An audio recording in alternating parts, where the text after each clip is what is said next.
Hello नमस्कार दोस्तों, आपका स्वागत है हमारे न्यूज़ चैनल पे। और आज तारीख है 16 सितंबर 2024, दिन सोमवार, हिंदी तिथि त्रयोदशी। तो चलिए दोस्तों शुरू करते हैं आज की ताज़ा खबरें। अमेरिकी राष्ट्रपति जो बाइडेन एक ब्रिटिश पत्रकार पर व्लादिमीर पुतिन से संबंधित सवाल पूछने पर भड़क गए। पत्रकार ने पूछा कि क्या अमेरिका यूक्रेन को लंबी दूरी की मिसाइलों के उपयोग की अनुमति देने जा रहा है, जिस पर बाइडेन नाराज हो गए। उन्होंने पत्रकार से कहा कि वह चुप रहे और उन्हें अपना बयान देने दें। अमेरिकी राष्ट्रपति जो बाइडेन ने कहा कि अमेरिका और ब्रिटेन यूक्रेन की मदद के लिए एक साथ खड़े हैं और रूसी राष्ट्रपति व्लादिमीर पुतिन इस युद्ध में कभी जीत नहीं पाएंगे। ब्रिटेन के पीएम कीर स्टारमर ने कहा कि आने वाले दिन यूक्रेन के लिए महत्वपूर्ण हो सकते हैं और हमें उनकी आज़ादी की लड़ाई में साथ देना चाहिए। दोनों नेताओं ने यूक्रेन के प्रति अपना समर्थन व्यक्त किया है। इजरायली सेना ने गाजा में हवाई हमला किया, जिसमें खान यूनिस में 19 लोगों की मौत हो गई। इससे पहले एक स्कूल पर हमले में 18 लोग मारे गए, जिसमें 6 यूएन कर्मचारी भी शामिल थे। गाजा में जारी संघर्ष में कई निर्दोष लोग, बच्चे मारे जा रहे हैं। ईरान ने इजराइल के साथ तनाव के बीच चंद्रयान 1 सैटेलाइट लॉन्च किया है, जिसे 550 किलोमीटर की ऊंचाई पर तैनात किया गया है। सैटेलाइट को कायम सौर रॉकेट के माध्यम से लॉन्च किया गया है और यह कुछ ही घंटों में कक्षा में स्थापित हो गया। चंद्रयान 1 सैटेलाइट का उद्देश्य ऑर्बिट में हार्डवेयर सॉफ्टवेयर सिस्टम का परीक्षण करना है। मालदीव के विदेश मंत्री मूसा जमीन ने कहा कि भारतीय सैनिकों की वापसी के बाद मालदीव और भारत के बीच गलतफहमियां दूर हो गई हैं। उन्होंने बताया कि सरकार के शुरुआती दिनों में भारत के साथ कुछ तल्खी थी, लेकिन अब दोनों देशों के रिश्ते सुधर गए हैं। मालदीव के विदेश मंत्री ने यह भी कहा कि मालदीव के भारत और चीन में अच्छे रिश्ते हैं। जॉर्डन के प्रधानमंत्री बिशर अल खसावने ने रविवार को अपना इस्तीफा दे दिया है। उन्होंने इस्तीफा इस्लामी विपक्ष और आतंकी समूह हमास के सहयोगियों को चुनाव में मिली बढ़त के बाद आया है। बिशर अल खसावने को लगभग 4 साल पहले प्रधानमंत्री नियुक्त किया गया था। हैती में एक गैस टैंकर में विस्फोट होने से 24 लोगों की मौत हो गई और 40 लोग गंभीर रूप से झुलस गए। यह घटना दक्षिणी प्रायद्वीप में एक सड़क पर हुई। घायलों को अस्पताल भेजा गया है, जहां उनका इलाज जारी है।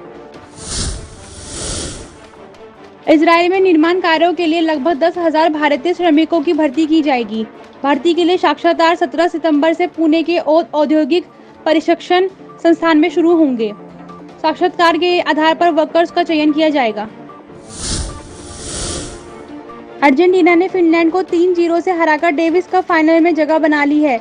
यह अर्जेंटीना की 5 साल में पहली बार डेविस कप फाइनल में एंट्री है। अर्जेंटीना ने इससे पहले शुक्रवार को ग्रेट ब्रिटेन को हराया था। मिस्र के जगाजिक शहर में 2 पैसेंजर ट्रेनों की टक्कर हो गई, जिसमें 3 लोगों की मौत हो गई और 40 से अधिक लोग घायल हुए। हादसे में 2 बच्चों की भी मौत हुई है। यह हादसा शर्कीय प्रांत की राजधानी जगाजिक में नील डेल्टा के पास शनिवार को हुआ।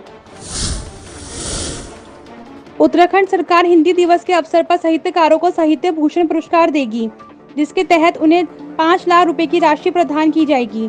मुख्यमंत्री धामी और मंत्री सुबोध उनियाल ने हिंदी दिवस कार्यक्रम की शुरुआत की और साहित्य संस्थान की पुस्तक उत्तराखंड की लोक कथाएं का विमोचन किया। इस अवसर पर छात्र छात्राओं को भी पुरस्कृत किया गया। कांग्रेस प्रवक्ता पवन खेड़ा ने सेबी चीफ माधवीपुरी बुच पर आरोप लगाया है कि उन्होंने 2017 से 2023 के बीच लिस्टेड सिक्योरिटीज और फॉरेन फंड्स में 36.9 करोड़ रुपए का निवेश किया है। खेड़ा का कहना है कि ये सेबी के कोड का उल्लंघन है और हितों के टकराव का मामला है। उन्होंने बुच के खिलाफ गंभीर आरोप लगाए हैं।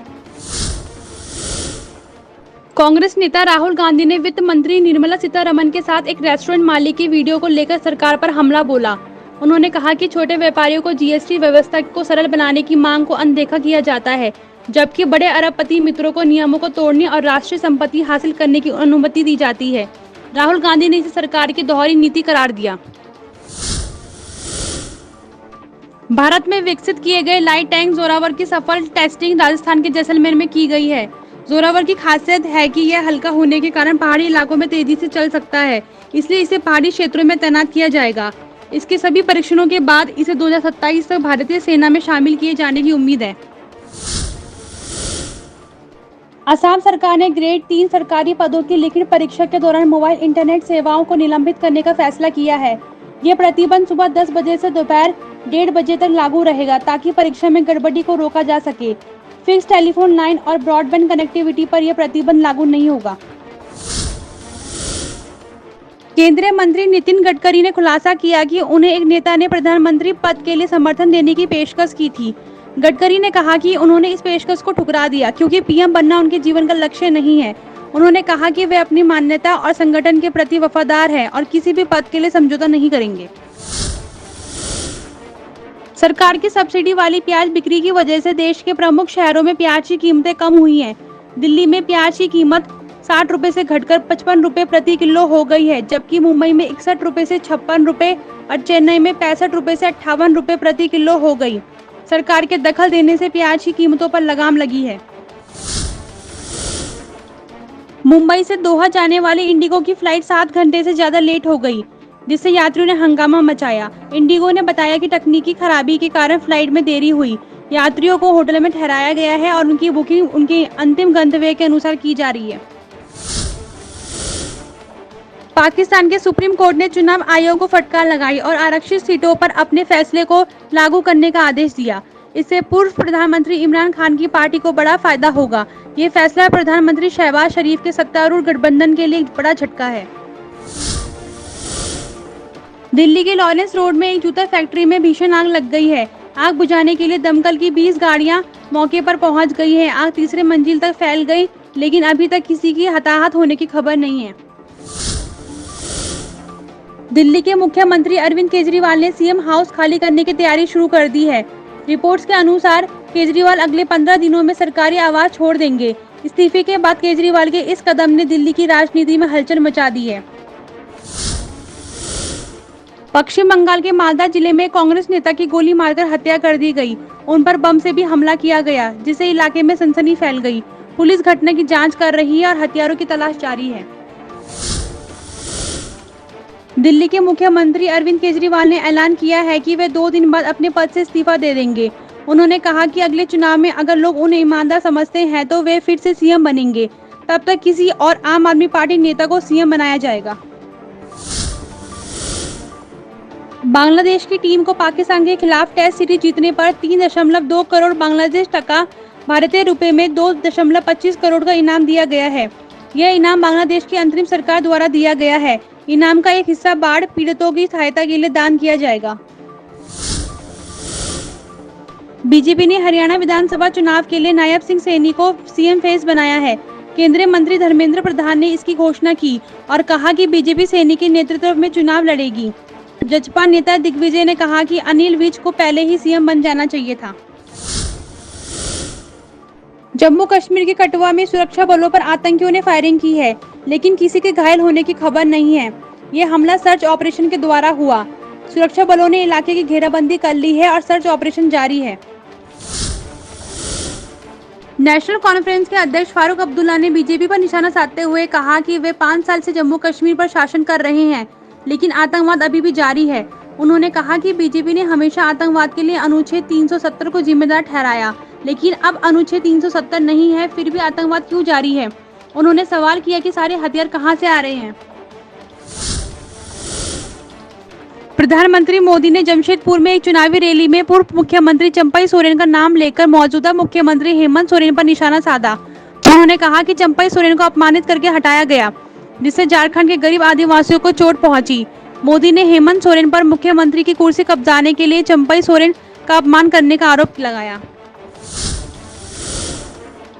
केंद्र सरकार जल्द ही जनगणना शुरू करने का फैसला कर सकती है, जिसमें जाति का कॉलम शामिल होने या न होने पर अभी निर्णय बाकी है। जनगणना पूरी होने में लगभग 18 महीने का समय लगेगा। जनगणना पर राजनीतिक दलों के बीच चर्चा और बहस शुरू हो गई है। केंद्रीय मंत्री रामनाथ ठाकुर ने ब्राजील के माटो ग्रोसो में महात्मा गांधी पार्क में बापू की प्रतिमा पर श्रद्धांजलि अर्पित की। ये प्रतिमा भारतीय दूतावास और स्थानीय अधिकारियों के सहयोग से इस साल की शुरुआत में स्थापित की गई थी। यह प्रतिमा भारत और ब्राजील के बीच गहरे संबंधों का प्रतीक है। झारखंड सरकार ने किसानों के लिए झारखंड मिलेट मिशन योजना शुरू की है। इस योजना के तहत मोटे अनाज जैसे ज्वार, बाजरा, मक्का, रागी और मंडुआ की खेती करने वाले किसानों को प्रति एकड़ 3,000 रुपए का प्रोत्साहन राशि दी जाएगी। किसान ब्लॉक कार्यालय और ऑनलाइन आवेदन करके इसका लाभ उठा सकते हैं। पीएम मोदी ने वर्चुअल कार्यक्रम के दौरान 12 मेट्रो ट्रेनों को हरी झंडी दिखाई, जिसमें भारत की पहली वनडे मेट्रो भी शामिल है। उन्होंने झारखंड, गुजरात और ओडिशा में मेट्रो ट्रेनों को रवाना किया। इसके अलावा पीएम मोदी ने झारखंड में मधुपुर बाईपास लाइन और हजारीबाग टाउन कोचिंग डिपो की आधारशिला रखी। फोर्ड मोटर ने भारत में फिर से कारों की मैन्युफैक्चरिंग शुरू करने का फैसला किया है। कंपनी चेन्नई प्लांट में कारें बनाएंगी, जिन्हें विदेशी बाजारों में एक्सपोर्ट किया जाएगा। फोर्ड वर्तमान में तमिलनाडु में 12,000 लोगों को रोजगार देती है। आरके डेवलपर्स लिमिटेड और नॉर्थन आर्क कैपिटल लिमिटेड के आईपीओ कल से ओपन होंगे और 19 सितंबर तक निवेशक बोली लगा सकेंगे। आरके डेवलपर्स का प्राइस बैंड 121 से 128 रुपए और नॉर्थन आर्क कैपिटल लिमिटेड का प्राइस बैंड 249 से 263 तय किया गया है। दोनों कंपनियों के शेयर 24 सितंबर को एनएसई और बीएसई पर लिस्ट होंगे। नीट यूजी काउंसलिंग राउंड 2 के लिए रजिस्ट्रेशन की आखिरी तारीख कल है, जो बढ़ाई गई तारीख के तहत मिली है। चॉइस फिलिंग और लॉकिंग फैसिलिटी भी कल बंद हो जाएगी। सीट अलॉटमेंट 17 से 18 सितंबर को होगा और रिजल्ट 19 सितंबर को जारी किया जाएगा। अडानी ग्रीन एनर्जी ने महाराष्ट्र को 5,000 मेगावाट सौर ऊर्जा और अडानी पावर ने 1600 मेगावाट थर्मल पावर की आपूर्ति के लिए MSEDCL के साथ समझौता किया है। यह सौर ऊर्जा गुजरात के खावड़ा रिन्यूएबल एनर्जी पार्क से मिलेगी, जो दुनिया का सबसे बड़ा एनर्जी पार्क है। इस तरह अडानी समूह महाराष्ट्र को कुल 6,600 मेगावाट ऊर्जा की आपूर्ति करेगा। मोदी सरकार 3.0 के पहले 100 दिनों में लाखों करोड़ रुपए की इंफ्रास्ट्रक्चर प्रोजेक्ट्स को मंजूरी मिलेगी। इनमें सड़क, रेलवे, पोर्ट और शहरी विकास से जुड़े परियोजनाएं शामिल हैं। सरकार का उद्देश्य देश की बुनियादी ढांचे को मजबूत करना और रोजगार के अवसर पैदा करना है। भारत ने G20 कृषि मंत्री बैठक के दौरान ब्राजील में 12 से 13 सितंबर 2024 को कई देशों के साथ द्विपक्षीय बैठकें की। राज्य मंत्री रामनाथ ठाकुर के नेतृत्व में भारतीय प्रतिनिधिमंडल ने America, Brazil, Germany, UK, Japan, Spain और UAE के साथ बैठकें की। इन बैठकों में कृषि प्रौद्योगिकी और खाद्य प्रसंस्करण में निजी निवेश पर चर्चा हुई। टेक्नो ने भारत में पोवा 6 न्यू स्मार्टफोन लॉन्च किया है, जिसकी कीमत 11,999 रुपए है। इस फोन में 8 GB RAM, 108 MB AI camera, 6.8 inch display और 6000 mAh बैटरी है। ये फोन अपनी कीमत के हिसाब से बेहतरीन फीचर्स ऑफर करता है। विशाखापट्टनम में विनेत्र नामक सबमरीन स्केप ट्रेनिंग सुविधा का उद्घाटन हुआ है। ये सुविधा कलवरी क्लास सबमरीन के संकटग्रस्त क्रू के स्केप क्षमताओं को सुधारने में मदद करेगी। ये सुविधा स्वदेशी रूप से डिजाइन और विकसित की गई है, जो आत्मनिर्भर भारत पहल के अनुरूप है। श्रीलंका, जो अपने सबसे गंभीर वित्तीय संकट से गुजर रहा है, 21 सितंबर को राष्ट्रपति चुनाव के लिए मतदान करेगा। ये चुनाव देश में आर्थिक सुधारों के भविष्य को तय करने में महत्वपूर्ण भूमिका निभाएगा। 2.2 करोड़ की आबादी वाले इस द्वीप राष्ट्र में लगभग 1.7 करोड़ लोग मतदान करने के पात्र हैं। ये चुनाव देश स्थिरता की दिशा में अहम हो सकता है। ग्लोबल बायो इंडिया 2024 का समापन हो गया है, जिसमें भारत की बायोटेक क्षमता का प्रदर्शन किया गया। इस कार्यक्रम में बायोटेक इनोवेशन और बायो मैन्युफैक्चरिंग की संभावनाओं पर चर्चा हुई। इस कार्यक्रम का उद्देश्य बायो इकोनॉमी में भारत की अग्रणी भूमिका को उजागर करना था। उत्तराखंड के पिथौरागढ़ में आज सुबह लैंडस्लाइड हुआ, जिसमें 400 लोग फंस गए। एनडीआरएफ, एसडीआरएफ ने तुरंत रेस्क्यू ऑपरेशन चलाकर सभी लोगों को सुरक्षित निकाल लिया। हालांकि किसी के हताहत होने की खबर नहीं है, लेकिन लैंडस्लाइड के कारण हाईवे ब्लॉक हो गया है। भारतीय वायुसेना को जल्द ही नई ताकत मिलने वाली है, क्योंकि LCA तेजस मार्क 2 2024 में पहली उड़ान भरने के लिए तैयार है। ये 5.5 PD का हाईटेक लड़ाकू विमान होगा, जिसमें एडवांस तकनीक और धातु का इस्तेमाल किया गया है। तेजस मार्क 2 इंजनों वाला बहुउद्देशीय विमान होगा, जो वायुसेना की क्षमताओं को बढ़ाएगा। भारतीय नौसेना की 2 महिला अधिकारी लेफ्टिनेंट कमांडर रूपा और लेफ्टिनेंट कमांडर दिलना जल्द ही दुनिया की परिक्रमा करने वाली हैं। वे INSCV तारिणी पर सवार होकर नाविका सागर परिक्रमा 2 अभियान पर निकलेंगी। ये अभियान महिला सशक्तिकरण और नौसेना में महिलाओं की भूमिका को प्रदर्शित करेगा। पटना पुलिस ने 24 घंटे में 111 अपराधियों को गिरफ्तार किया है, जिनमें हत्या, लूट और शराब तस्करी के मामले शामिल हैं। साथ ही पुलिस ने 214 लीटर अवैध शराब जब्त की है। ये कार्रवाई अपराध पर नियंत्रण पाने के लिए एक महत्वपूर्ण कदम है। इसी के साथ समाप्त होती है आज की ताज़ा न्यूज़। हमारे चैनल को लाइक, शेयर एंड सब्सक्राइब कर दें। धन्यवाद।